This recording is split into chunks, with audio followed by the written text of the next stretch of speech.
welcome to Read 536, Week 7. This is part 4 of our apparently very lengthy discussion this week.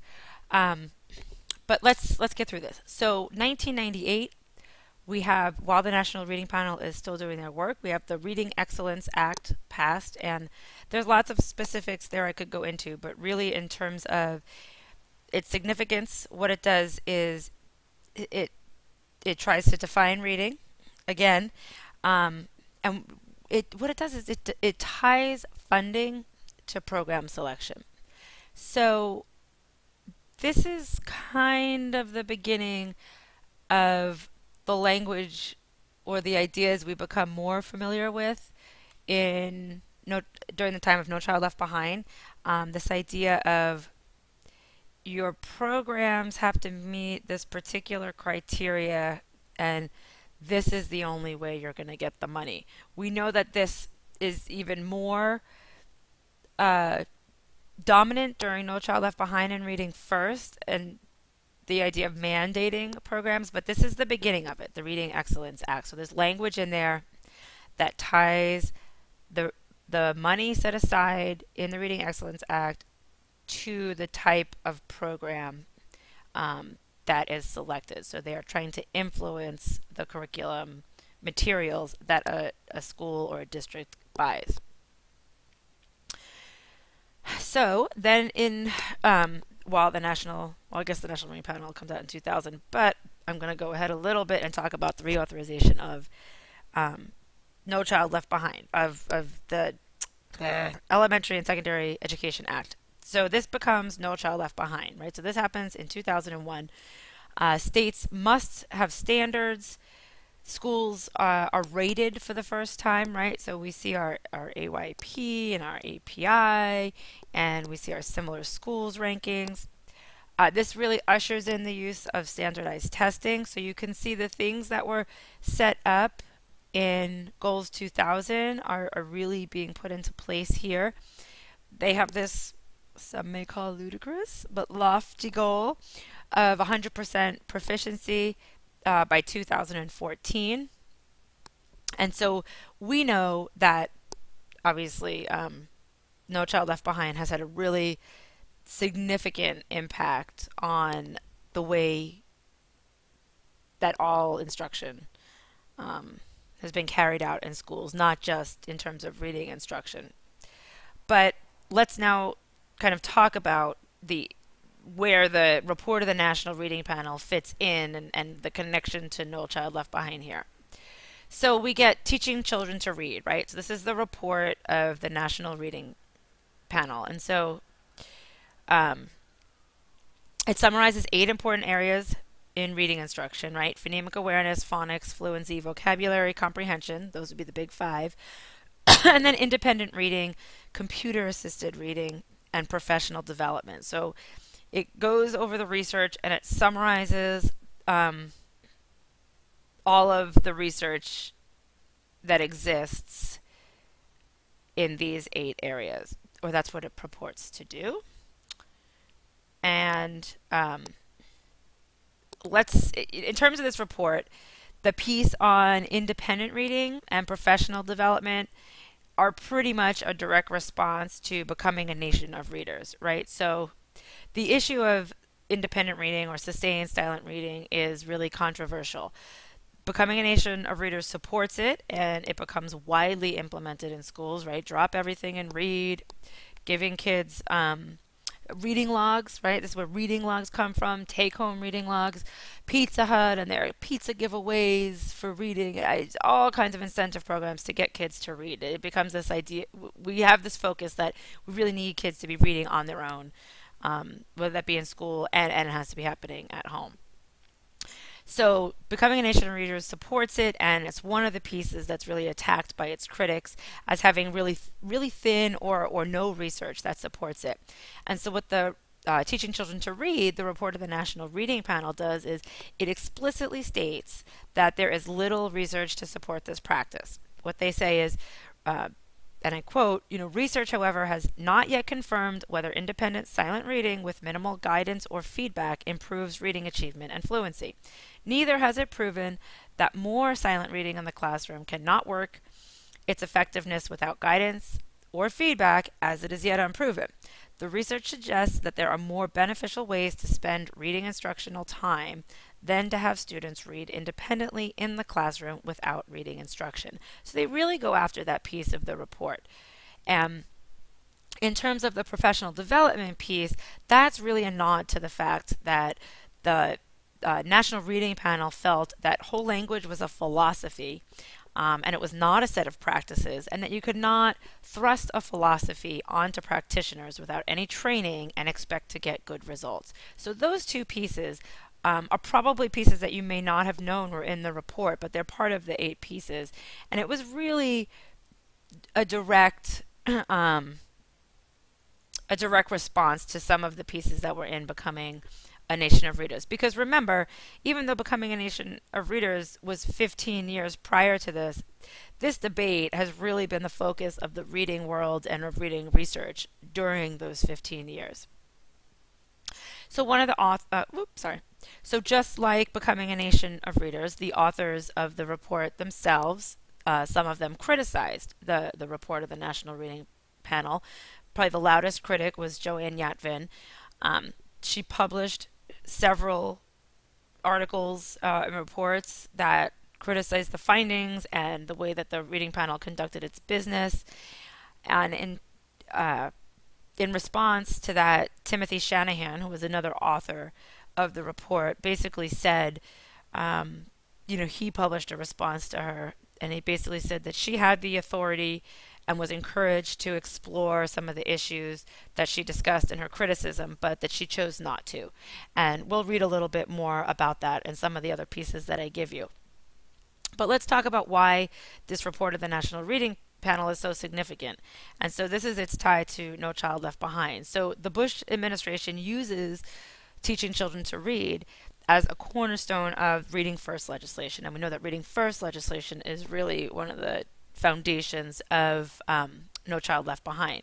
So Reading First is intended to put the recommendations of the National Reading Panel into action. And just like we saw in the Reading Excellence Act, we see language in Reading First, and we see this right in like the first or second paragraph of the front matter to the legislation. It says only programs that are founded on scientifically based research are eligible for funding through Reading First.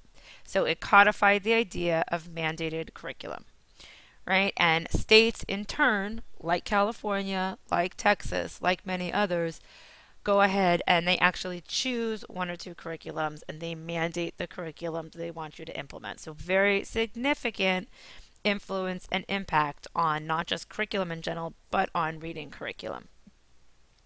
And so you have lived Reading First, right? So if you have taught since 2002, probably most of what you have taught has been profoundly influenced by the Reading First legislation and by No Child Left Behind. Right, so what Reading First does is it focuses on the big 5 that the National Reading Panel researched: phonemic awareness, phonics, vocabulary, fluency, and comprehension. There's a big focus on actual instructional practice, and the way that they do that is this idea of fidelity to the program. So practice doesn't necessarily become teachers' instructional choices and practice. What practice becomes is how you implement a program. And I'm sure that the term fidelity to the program is familiar to anybody who worked with Open Court or Houghton Mifflin Reading or still works with it. Probably not as much now, but it's kind of difficult for us to now undo the psychological damage that we inflicted upon teachers over the past 10 years with this idea of fidelity to the program. But many horror stories out there, right? If I walk in one room and I hear ch, I better walk in the next room and hear ch. So everybody's doing the same thing at the same time, doing what's in the program, not much choice or flexibility. And that's what, that's what it does give us. So you read an article this week that talks about what else Reading First may have given us, but in terms of its influence on policy, its influence on, as a policy on curriculum and on practice in reading, this is what we got from Reading First. So research and the idea of research based really becomes the be all and end all in terms of discussion and practice. And so that really comes into our vernacular in terms of reading and reading instruction. So let's talk quickly in the next 5 minutes about what's next on the agenda in terms of policy and the political influences on reading and reading instruction. So what is next is the Common Core State Standards, right? So 2009 Board of Governors initiative is to create this task force who's going to create this set of world-class standards, right? We hear that again. So the Common Core State Standards are a response to yet another report outlining the perils that we face due to an underprepared workforce. So I think it's the report was called Ready or Not, something about the dire state of high school graduation or the high school graduates and what they can actually do. According to the designers of the Common Core standards, these standards are designed to be robust and relevant to the real world, reflecting the knowledge and skills that our young people need for success in college and careers, which is supposed to then place American students in a position in which they can compete in a global economy. So, I'm not trying to sound sarcastic, but it sounds familiar, right? So, just in this brief, hour-long discussion, you hear these things again and again and again. We heard them in the first 2 weeks. They were the response to Sputnik. So it's not that these aren't good standards, but the same case is made over and over and again, and it's just a new thing that's supposed to get us the results that we want. So in terms of No Child Left Behind, bring in, the Obama administration, and initially they proposed, sweeping change of the No Child Left Behind legislation. They were going to overhaul the law in March of 2010 because they felt that would encourage states to raise their academic standards. They wanted to end this identification of all of these schools as failing, because we know that it wasn't really helping them to continue, just to say that they were failing and then threatened to take away their money and all this stuff. I mean, it helped in a handful of cases, but not in terms of any large-scale school reform effort. And they really wanted schools and states to be able to refocus their energy on turning around those schools that were really in the worst shape and kind of take some of those schools that were stuck in the middle and take all of these restrictions and labels off them and offer them more flexibility. So in October of 2011, the Senate's Education Committee voted on this bipartisan bill that was supposed to dismantle the provisions of No Child Left Behind. It was supposed to address the standardized testing and how test scores were used in terms of the reading and the math, to label schools as failing, and they really wanted to take that piece apart. Race to the Top was supposed to incentivize the adoption of the Common Core State Standards and some of the Obama administration's other initiatives, but really, in terms of the future of No Child Left Behind, the Obama administration has really quietly been dismantling it. So Congress has really shown no signs of taking any action on the things that they voted on in 2010 and 2011. The Obama administration and Secretary Duncan are kind of using their executive powers to give waivers to the states, freeing them from the central provisions of No Child Left Behind. So rather than making a big public show of getting rid of the law, they're just kind of dismantling it. And so it really raises the question of whether the law itself has been essentially nullified, since about half the states have received waivers to free them from some of those restrictions. So I am just going to make my time here with 15 minutes.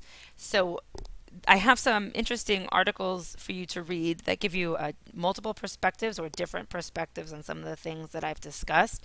And I think you're going to find them really interesting. I know I find this whole discussion super interesting, and it's like one of those conspiracy theory things, like you can just read more and more. So go ahead and read those and go to your